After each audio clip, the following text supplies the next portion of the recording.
उत्तर भारत के एक सुंदर मगर गरीब गांव सत्यग्राम में एक मेहनती और ईमानदार लकड़हारा रहता था।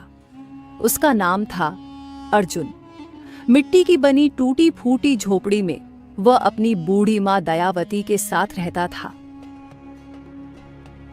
अर्जुन झोपड़ी से बाहर निकलता है, कमजोर कपड़े, चेहरे पर थकान, लेकिन आंखों में एक गहरी सच्चाई और दृढ़ संकल्प। माँ की तबीयत फिर बिगड़ रही है।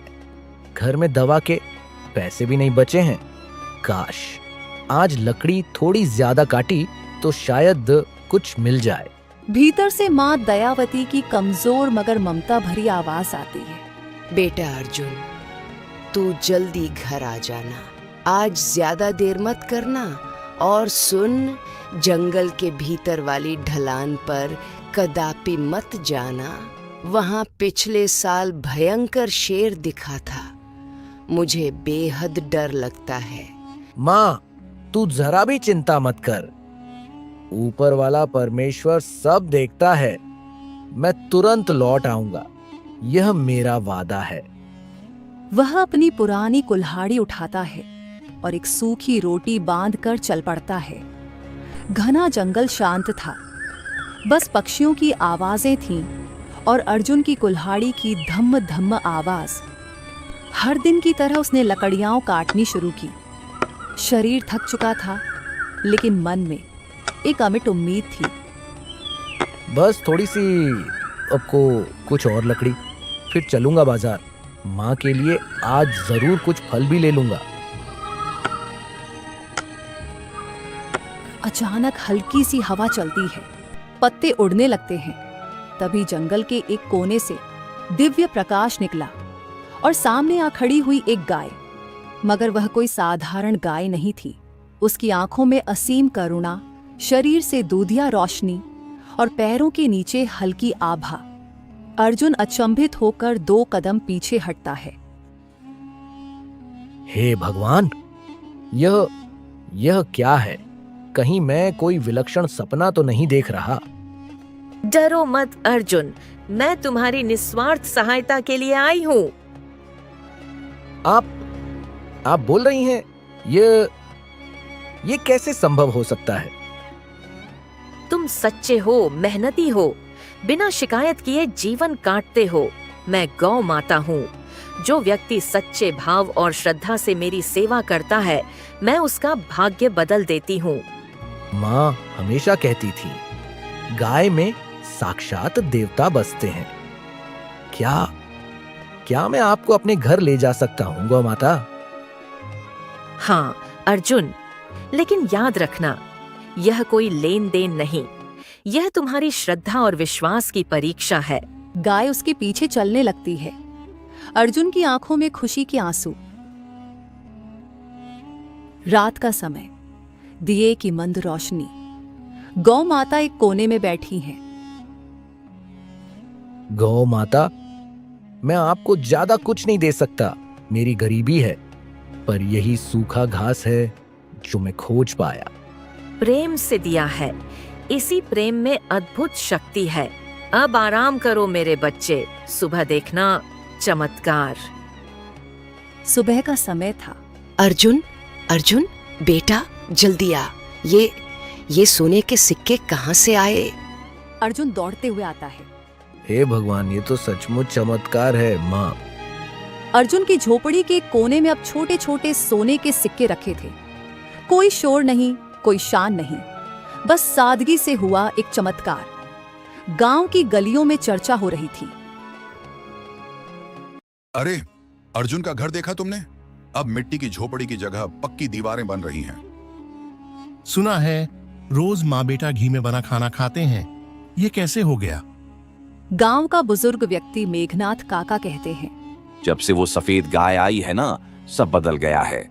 वो कोई साधारण गाय नहीं लगती, मुझे भयंकर शक है। पंचायत में मुखिया विजय सिंह सभा बुलाता है। सुनो गांव वालों, अर्जुन की ये दिव्य गाय अब पूरे गांव की संपत्ति होनी चाहिए। ये सबका भला कर सकती है, अकेले एक व्यक्ति का क्यों? बिल्कुल सही कह रहे हैं मुखिया जी, हमें भी तो इसका लाभ मिलना चाहिए। अर्जुन जैसे गरीब आदमी के पास इतना सब होना ही नहीं चाहिए। अर्जुन को पंचायत में बुलाया जाता है। मैंने कभी किसी से कुछ नहीं छीना। गौ माता ने मुझे वरदान दिया है क्योंकि मैंने निस्वार्थ सेवा की है। मैं इसे किसी स्वार्थ से नहीं रखता। अगर तू नहीं माना तो हम इसे राजा तक पहुंचा देंगे, फिर मत कहना। रात का समय था। अर्जुन गाय के सामने बैठा है, आंखें आंसुओं से भीगी हुई। गौ माता, मैंने किसी से कुछ नहीं मांगा था। अब लोग मुझे लालची चोर समझ रहे हैं। मैं क्या करूं? अर्जुन, हर युग में सच्चाई को परीक्षा देनी पड़ती है। विश्वास रखो, जो तुम्हारे साथ है वह सदा तुम्हारे पास रहेगा। राजा का दरबार। राजा धर्मपाल महामंत्री से बात कर रहा है। सुनने में आया है कि सत्यग्राम में एक चमत्कारी गाय है जो सोना देती है। क्या यह सच है? जी महाराज, गांव वाले अब इसे राजकोष में शामिल करना चाहते हैं। फौरन आदेश भेजो, अर्जुन को गाय सहित दरबार में बुलाया जाए। राजमहल में सजे हुए सिंहासन, सैनिक, दर्शक, सबकी निगाहें उत्सुकता से गाय पर टिकी हैं। तो यही है वो गाय? लाओ, इसे हमारे सामने रखो। अब हम अपनी आंखों से देखना चाहते हैं कि यह चमत्कार करती भी है या नहीं। गाय चुपचाप खड़ी है। कहां है चमत्कार? कहां है सोने के सिक्के? निकालो। महाराज, यह जबरदस्ती नहीं है। गौ माता जब स्वयं चाहती हैं, तभी कृपा करती हैं। गाय कुछ नहीं करती। यह सब कोरा ढोंग है। इस गाय को कारागार में डाल दो और इस अर्जुन को भी धोखाधड़ी के आरोप में बंद करो। एक पल में भाग्य बदल गया। जो कभी वरदान थी, वही अब अभिशाप बन गई।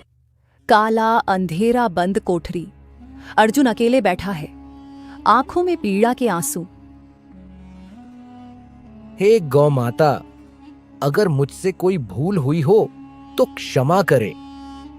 मगर मैं जानता हूं कि आपने मेरे निष्कपट मन को पहचान कर कृपा की थी। रात में गौ माता दिव्य रूप में प्रकट होती है। अर्जुन, तुम्हारी कठिन परीक्षा पूरी हुई। माँ, क्या अब सब सचमुच खत्म हो गया? नहीं, अब सच्चाई सामने आएगी।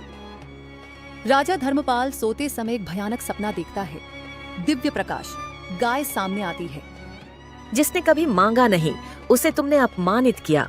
जो प्रेम से देता है, वही ईश्वर से जुड़ता है। हे ईश्वर, मुझसे भयंकर भूल हुई, मुझे क्षमा करें। अर्जुन पूर्णतः निर्दोष है। अगले दिन राजा कारागार जाता है, अर्जुन को छोड़ता है, सार्वजनिक सभा बुलाता है। अर्जुन, आज से तुम्हें गौ सेवक रत्न सम्मान से नवाजा जाता है। गांव वाले शर्मिंदा थे। हमें माफ कर दो अर्जुन, हमने तुम्हारी नेक नियत पर शक किया। जो भी हुआ उसमें एक बड़ी सीख है। सेवा, श्रद्धा और सच्चाई कभी हारते नहीं। राजा के पश्चाताप के बाद गांव में एक अलौकिक साधु का आगमन हुआ। किसी को उनका नाम नहीं पता, लेकिन सब उन्हें गौ तपस्वी बाबा कहने लगे। गांव वाले एकजुट हुए। कौन है यह बाबा? कहां से आए हैं? मुझे उस अर्जुन से मिलना है जिसने गाय की सेवा निस्वार्थ की। सीधा चले जाइए, आपको अर्जुन का घर मिल जाएगा।